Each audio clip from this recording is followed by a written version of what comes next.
इस वीडियो में बात करते हैं फंक्शंस की। फंक्शन क्या होते हैं पीएचपी में? तो real power of PHP comes from its functions. PHP का रियल पावर इसके फंक्शन से डिराइव होता है। तो PHP has more than 1000 built in functions and in addition you can create your own custom function. PHP में 1000 से ज़्यादा built in functions है जिसका इस्तेमाल आप पीएचपी प्रोग्रामिंग में कर सकते हैं और इसके अलावा आप खुद के भी फंक्शन बना सकते हैं। PHP built in functions. PHP has over 1000 built-in functions that can be called directly from within a script to perform a specific task। तो ये जो 1000 बिल्ट इन फंक्शन हैं इससे ज़्यादा ही है, तो इनका आप अपनी स्क्रिप्ट में इस्तेमाल कर सकते हैं इनको कॉल करके।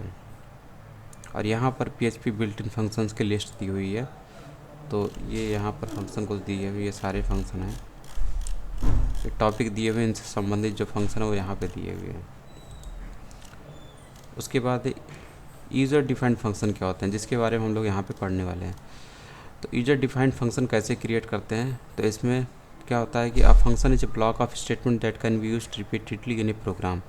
तो फंक्शन क्या होता है? एक ब्लॉक ऑफ स्टेटमेंट होता है, स्टेटमेंट का एक सेट होता है जिसको आप अपने प्रोग्राम में बार बार इस्तेमाल करते हैं।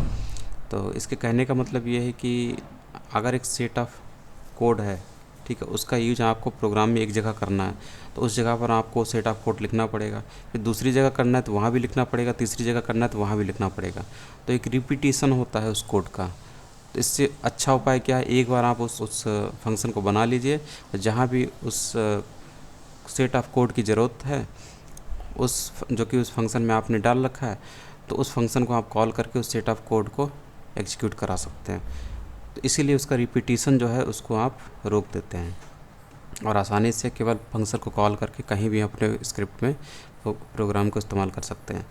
A function will not execute automatically when A page loads. जब पेज लोड होता है तो फंक्शन ऑटोमेटिकली कॉल नहीं होता है, एग्जीक्यूट नहीं होता है। ये एग्जीक्यूट तभी होता है जब आप फंक्शन को कॉल करते हैं। अब इसके बाद है फंक्शन को क्रिएट कैसे करते हैं। तो ये फंक्शन को क्रिएट करने का एक सिंटेक्स है। तो सबसे पहले आपको फंक्शन का कीवर्ड लिखना होता है, उसके बाद आपके फंक्शन का नेम होता है यहाँ पर, फिर पैरेंथेसिस होता है।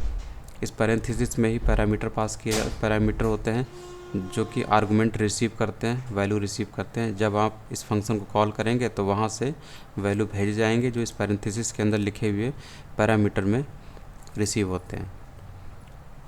और उसके बाद ये यहाँ पर आपको कर्ली ब्रेसेस दिख रहा है जिसके अंदर कोड लिखा हुआ होता है। तो यही कोड आप इस्तेमाल करना चाहते हैं अपने प्रोग्राम में बहुत सारी जगहों पर। तो इसको लिखने की बजाय क्या होता है कि इसको एक फंक्शन में हम लोग डाल देते हैं और जहाँ कहीं भी इसकी ज़रूरत पड़ती है उसके लिए हम लोग इसी फंक्शन को सिंपली कॉल कर लेते हैं। तो इस तरीके से यह आपका फंक्शन होता है। तो कर्ली ब्रैकेट के अंदर कोड लिखे हुए हैं और फिर ये सेमी कॉलन, फिर ये कर्ली ब्रेसेस लास्ट में। इसी को फंक्शन की बॉडी भी बोलते हैं। और function name must start with a later on underscore. Function का नेम जो है वो लेटर से स्टार्ट होना चाहिए या फिर अंडरस्कोर से स्टार्ट होना चाहिए, किसी नंबर से स्टार्ट नहीं होना चाहिए। और जो फंक्शन नेम होती हैं वो भी केस सेंसिटिव नहीं होते हैं। Function names are not case sensitive. इसका मतलब है कि अगर आपका फंक्शन नेम ये है, कुछ इस तरीके से लिखा है और इसको कॉल करते समय आपने इसके नेम में थोड़ा सा चेंज कर दिया लेकिन स्पेलिंग सारी सेम रहेगी, तब भी आपका फंक्शन कॉल हो जाएगा क्योंकि फंक्शन जो होता है केस सेंसिटिव नहीं होता है। उसके बाद टिप दिया हुआ है give the function name that reflects what the function does. तो ये बता रहा है कि आपको फंक्शन नेम वही देना चाहिए जो कि इसके काम को रिफ्लेक्ट करता हो। मतलब जो भी काम आप कराना चाहते हैं फंक्शन के अंदर, जो जिस टाइप का कोड रखा हुआ है वो क्या काम कर रहा है, उसी टाइप का डिस्क्रिप्टिव नेम आपको अपने फंक्शन का नाम देना चाहिए।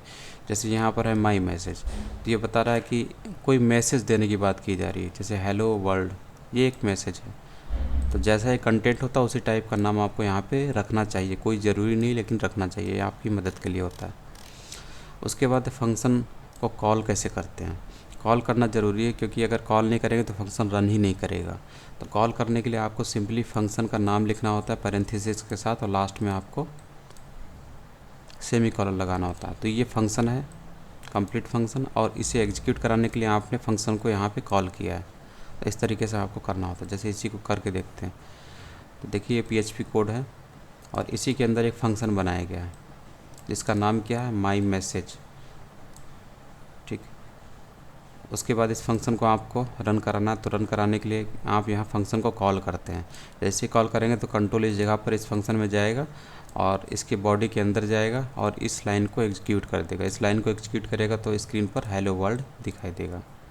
ठीक है, एक से ज़्यादा बार आप कितने बार कहीं भी इसको फंक्शन को रन करा सकते हैं। जैसे कि हम लोग चाहें तो इसे एक बार और यहाँ पे रन कराते हैं तो दो दो बार आपको ये लाइनें दिखाई देगी, क्योंकि एक बार इस लाइन ने फंक्शन को कॉल किया तो ये फंक्शन कॉल हुआ तो ये वाली लाइन दिखाई दी, दोबारा फिर से फंक्शन कॉल किया गया तो ये दूसरी लाइन यहाँ पे आपको दिखाई दे रही है। ठीक है, तो इस तरीके से ही होता है।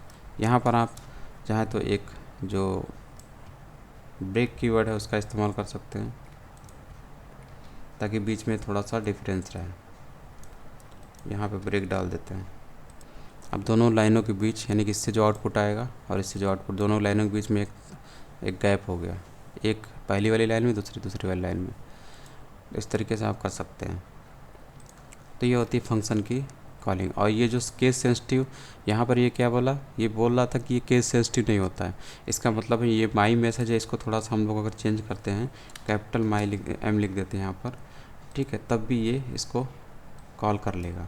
यहाँ पे स्पेलिंग सेम है, ठीक है, इनका जो केस है वो अलग है। यहाँ पे एम जो है कैपिटल में, यहाँ पे लोअर में, फिर भी ये इसको कॉल कर लेगा। देखिए तब भी हो गया। तो ये चीज़ है। तो यही यहाँ पे लिखा हुआ है कि क्या क्या चीज़ होता है, आप इसको पढ़ सकते हैं।